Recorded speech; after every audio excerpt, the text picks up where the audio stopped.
The level of detail required in a mental capacity assessment.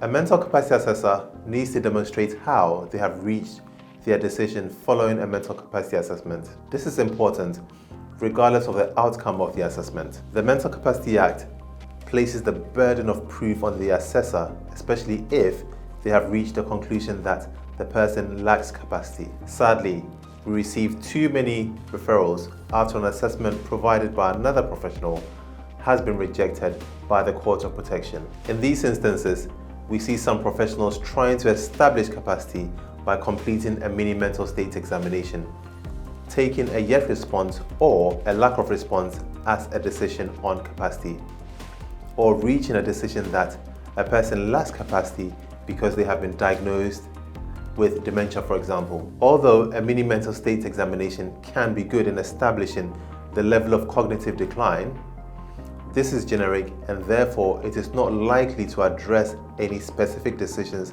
that a person is required to make, nor can it be used to establish capacity or a lack of. Equally, there are many people who have a diagnosed mental disorder or symptoms of a mental disorder which has not yet been formally diagnosed. This does not automatically render them incapable of making decisions for themselves. Over the years, we have come across some people who are acutely unwell in their mental health, but they have retained the capacity to make important decisions, including accepting or declining treatment. Similarly, we have seen people who on the surface appear capable, but after an assessment, it becomes apparent that they cannot make certain choices for themselves. This is why we cannot make assumptions based on a diagnosis, a client's presentation, or other factors such as not knowing what the date is. Mental capacity is time-specific, meaning